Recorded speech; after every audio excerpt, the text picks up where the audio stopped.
দেশের বাহির থেকে আসলে ঘন ঘন দাওয়াত পাওয়া যায়। আলহামদুলিল্লাহ, অনেক ভাগ্যের ব্যাপার। যাই হোক, আজ রাত 10টার পরে মশিউর রহমান শিপুর ছোট বোনের বাসা দাওয়াত। আমরা 5 বন্ধু মিলে ওর ছোট বোনের বাসায় গেলাম। ভাইদের জন্য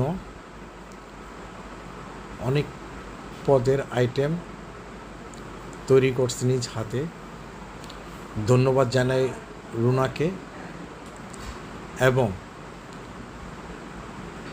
কবির ভাইকে।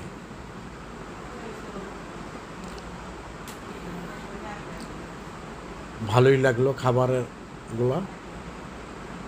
আমাদের সাথে আছে মিলন,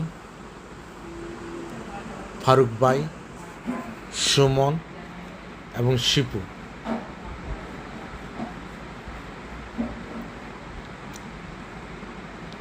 যাই হোক, খাওয়া দাওয়ার পরে আমাদেরকে দই এবং মিষ্টি দিল।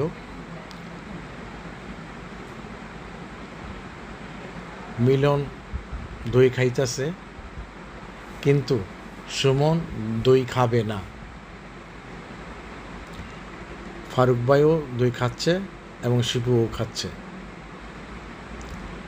কিন্তু সুমন না খাইলেও সবার ঠিকই দিচ্ছে। কিন্তু সে লেচু খাবে, দই খাবে।